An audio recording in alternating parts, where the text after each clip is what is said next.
Gracias a todos. Estoy honrado de estar aquí de nuevo en Nevada. Cuando Daniel habló un poco de mi experiencia, dijo que gradué de la Universidad de Texas en Latin American Affairs. I had a Latin American affair. It was with my wife, Columba, and it's been an affair for 42 years, and it has warmed my life, it has organized my life.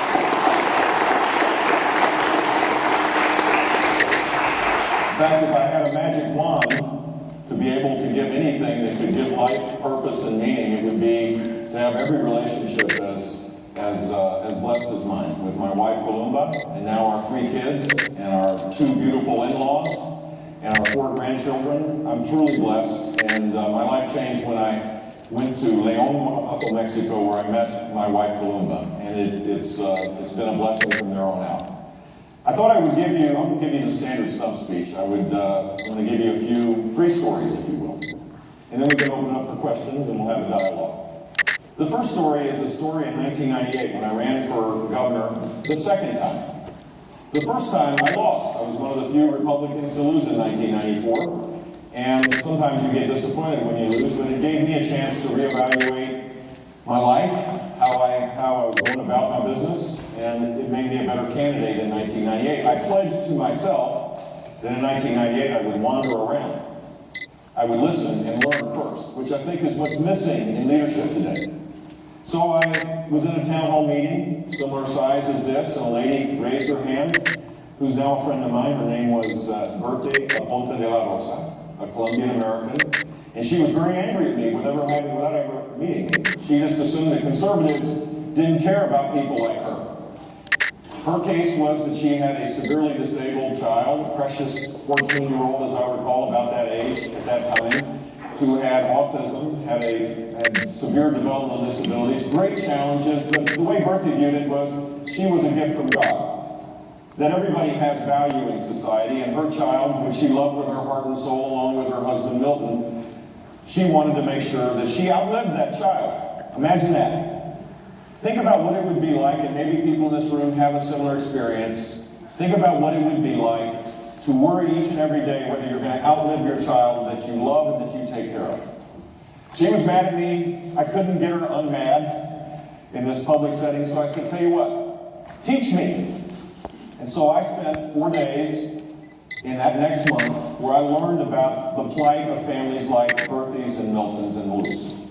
And the net result was I probably have become one of the experts in public life on dealing with people that have severe disabilities. When I got elected governor in 1998, in 1999, the first week I was summoned by a federal judge that was about ready to take over this program. And I said, please, let me go to the legislature. I know a little bit about this now. I actually took the time to listen. And I know that we can create a better program. And the legislature obliged me 3 months later. We funded the programs, we reformed them, and now I think Florida is one of the models for the development of this area. Why does that matter? Why does that matter? Well, 30,000 families thinks it matters. Milton and Berthe Aponte know it matters because they now know that there's going to be the support for them as they get into their retirement years. They know that someone will love Lucy, and the federal government and the state government in partnership will provide for them. Here's my belief as a conservative, a consistent conservative, that cut taxes, that cut spending and the things that weren't the most important things. This should be a high priority. Taking care of the most vulnerable in our society should be a core value for this country. Those that have already made it, they don't need a government handout. They don't need to have, a carve-out for their tax deal. We should shift power away from Washington. We should lessen the influence of lobbyists. We should take care of the most vulnerable in our society. The unborn, people that have been abandoned and abused as children, the developmentally disabled, frail elders. They are deserving of the support of government. And then we should make sure that it is community-based, where people can act on their heart to show their love for their fellow man. That's the lesson of listening and learning. And I hope you want a leader that actually takes the time to listen, that doesn't have the arrogance to think that he's got it all figured out without ever actually taking the time to listen to people and grow and learn. Second story. The second story, The second story story is about a child that I didn't meet until last year. This is a 24-year-old young woman named Denisha Merriweather. Now, Denisha grew up on the wrong side of the tracks. I hate that term. I don't think there should be tracks that decide kind of your life. I think everybody has the right to rise. We all start out in different parts in our life, and as a society, what we need to make sure is that people have the capacity to achieve earned success. That is the American way. And that's being lost little by little, in increments not discernible to the naked eye without a big fight. That's changing in our country. So Denisha came to tell me a story. It was a story of hardship when she was growing up. She was in public schools, and she was held back in 3rd grade, and she was held back again. And people never told her that she was capable of learning. She was being cast aside. She was angry. And her godmother, thankfully, found out about the Corporate Tech Scholarship Program in Florida, the largest voucher program in the country. 80,000 kids, low-income kids, go to private schools indirectly with public dollars. 80,000 children. It took a lot of fighting to win that fight. Promise me. You can see the tire marks still on my forehead, I think, vague. Little bruise I still have here. Because I took on some very powerful interests in our state, the teachers union, the bureaucracies, the adults in the system that were focused on the economic interests of the adults rather than whether children learned or not. That was Florida before I got to be governor of the state of Florida. And Denisha told me the story that when she got to go to this Christian school, a private school, a miracle happened. The teacher started saying, "You're capable. You're smart. We love you. You're an asset. You have capacity to rise. You're capable of doing anything you want to do." And she overcame those 2 years of being held back. And she was the first in her family to graduate from high school and the first in her immediate family to graduate from college. There are thousands and thousands of people in Florida that have that same story. 250,000 kids are grade level readers now because we raised expectations. We took on the powerful interests. And we won. And the greatest learning gains have happened amongst Latino kids.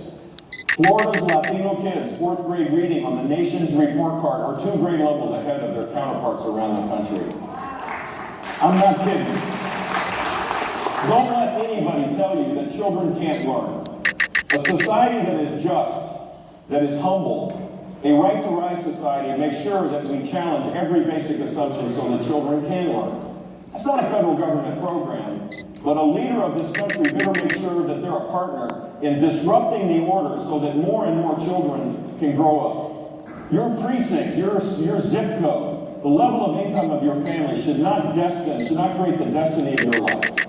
This country will never be the most prosperous economic superpower that I believe we have the capacity to do unless we disrupt the old order. And in Washington, D.C., we need a lot of disruption because the culture there is staid, it's stagnant. It's not as innovative as the people that they're there to serve. And I know how to disrupt things because I did it as governor of the state of Florida, whether it was education or creating a climate where we led the nation in job growth, where we were one of 2 states to be AAA bond rated, where they called me Vito Corleone because we vetoed projects after projects that didn't go through the proper order, where we challenged everything and we grew and prospered. The final story is a story of business people that I've just met in Denver, Colorado. A Hispanic family that had grown their business, and they were worried whether they were going to make it because of Obamacare, because of new rules, workforce rules, because of the confusion and uncertainty of regulation. Their success was now being imperiled. It wasn't that they weren't working hard, they were working harder than ever. It wasn't that they didn't love their business or their customers or the employees that worked with them. It was the complications of this administration that wasn't making things better. Irrespective of what the intentions were, they were making things worse. And if you look at the range of regulation that exists now in Washington, D.C., whether it's the waters of the United States that now allows the Army Corps or the EPA to have significant says in the water policies of states like Nevada and Florida, or the EPA rules that are going to create higher costs for low-income Americans and people in the middle class by rising utility bills without dealing with what they were tending to do, which is to lower the carbon footprint of our country. By the way, our carbon footprint has been reduced in 10 years by 10%, not because of anything government does, but because of the revolution of hydraulic fracturing and horizontal drilling created an explosion of less carbon-intensive energy at a lower source to allow us to create jobs in our own economy. We need to reverse the trend of thinking that government, through rules and taxes and mandates, creates prosperity. Prosperity is created when people pursue their dreams with a vengeance, where they, through trial and error, apply whatever skills they have to achieve their desired results. And the interaction of all of us together in a free society creates more prosperity than any government program ever created.